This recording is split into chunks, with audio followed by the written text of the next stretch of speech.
lined up around the building? Yeah, it's one of the great things about being here. Passion of the fan base is not surpassed in college football, and it's not surpassed in college sports.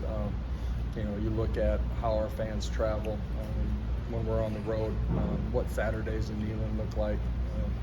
Passion pageantry is as good as it gets in college sports. You've had an interesting few weeks. How do you feel about? What do you mean? I'll let you fill in the blank. Okay. But how do you feel about where your quarterback room stands right now? What do you know about the guys you have, and what do you need to find out before you finally? I'm excited about the guys that are in the room. Highly competitive. They're smart. There's a lot of growth that goes in where we're at as a position room and individually to where they need to get to before we get to training camp. Joey, obviously, got to get him here and start the process of learning everything that we do, from fundamentals to the scheme to what you see on the defensive side of the ball, and mastering all those things. Our young quarterbacks, Jake and George, are going to continue to grow in that process as well. And at the end of the day, it's every player's responsibility to learn it, earn it, and take a job. And that's always true for anybody. There's nothing good or bad from the previous year that comes forward with you. And those three guys are going to embark on that. As a quarterback, the extra piece of it is you got to develop respect and trust and expectations from the guys around you too. And that's a part of the guy that's going to be the trigger guy. What was it about Aguilar that stood out for you? Yeah, a guy that's played a lot of football. Got I think close to 24 career starts, thrown for close to 7,000 yards. He's got experience in it, and then you look at the traits of the player. He's got the ability to push the ball down the field. There's some things fundamentally that I think he can continue to grow in that will elevate his game, consistency. He's got the ability to extend and make plays outside of the pocket, and then you can use him in the run game too. And those are traits that we feel like that we try to recruit to and that we have inside of the room. Leadership-wise, that position is more valuable than anything. Yeah. How does he characterize? How would you characterize his leadership? Well, I think it's similar. We got two guys that are really young. Joey's played a lot of football, but he's new to it, and so you got to get yourself involved in the understanding and mastering of what you have to do in the scope of what we're doing offensively, and then as you continue to grow inside of that throughout the course of late spring, summer, developing connections and relationships inside of the building, and then growing into that leadership role.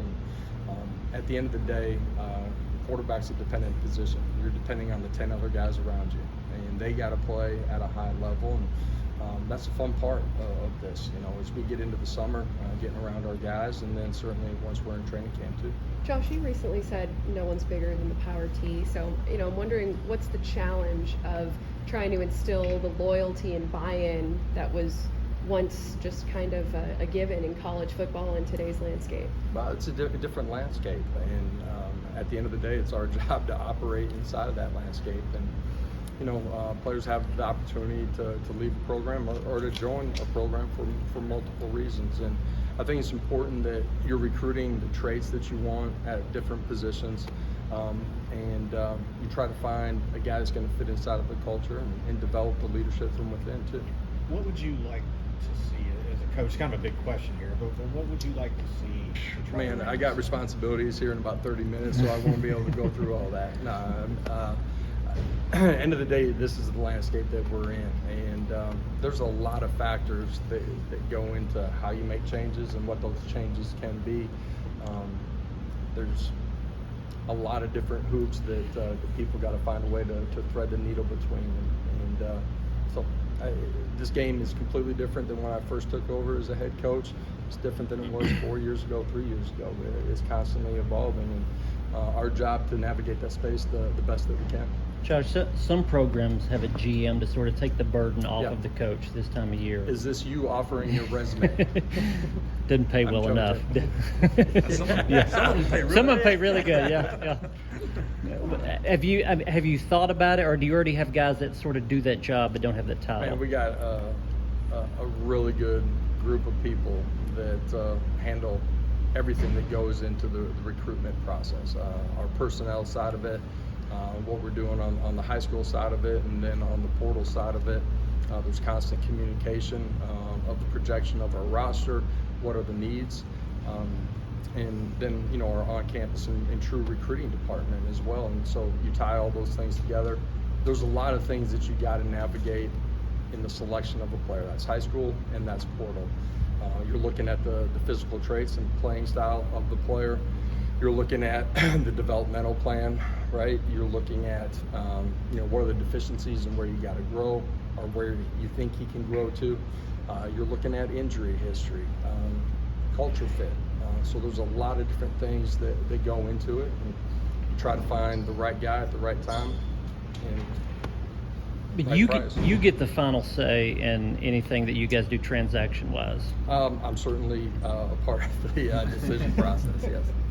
You have a handful of guys on your roster who are from this area in Middle Tennessee. Just how important does it continue to be to cultivate those relationships, especially in an era now that's so transactional when high school players many times are getting the shaft because of so many transfers? Yeah, it's different now for high school guys at all levels than it had been because of the portal.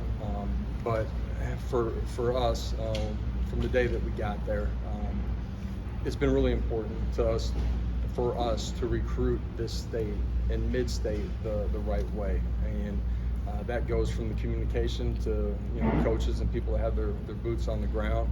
Goes into the evaluation process of making the right decision from our side of it, and then the recruitment of the player too, and doing that the right way. Doesn't mean that we're going to get every one of them. I think we got 13 guys from right here in Nashville that are a huge part of the program, and the growth of our program from when we first started to where we are, and also where we got to get to. This part of the state is very important to the success of our program. The guys that have been inside of our team room have been a huge part of the cornerstones of this program and rebuilding it. And so it's been a lot of fun to have guys that, you know, it means something to wear the Power T too. They grew up around it, and you know, it's a big part of our program. Josh, how different is an off season when you're young at receiver and you're young at quarterback? How different from a coaching standpoint is a summer off season in terms of what you can do, what you have to do with them, versus having a veteran group? Maybe one of them veteran, one's young, or both of them are veteran, both positions. Yeah, the general process isn't a whole lot different. Some of what you're intentional on certainly is, and I say that, you know, you got to develop leadership and ownership within it. When you have really strong guys, you're trusting them to do that versus trying to really develop it. And certainly for me as a head coach, our leadership council, Shadow Warriors, all that, really been intentional on that, as we always are. The fundamental technique of young guys inside of your program, new guys inside of your program. You know, when we start in the beginning stages of the summer, you got to start at ground zero, and you got to continue to build. And you know, players got to put in a bunch of time too. That's part of their roadmap to get where they need to be by the time that we get to training camp. Not just kickoff. You got to there's a spot you got to be when you get to training camp. And you know, we've had our exit meetings with our guys and got a clear roadmap for all those guys, and now they got to go chase it every day. I believe you can address your newest D-line addition now. What do you see in Josh Heupel?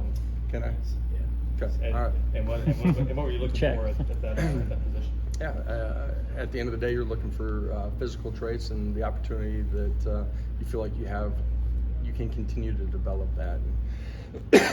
He's got good size, very explosive on tape. He plays extremely hard. He's physical.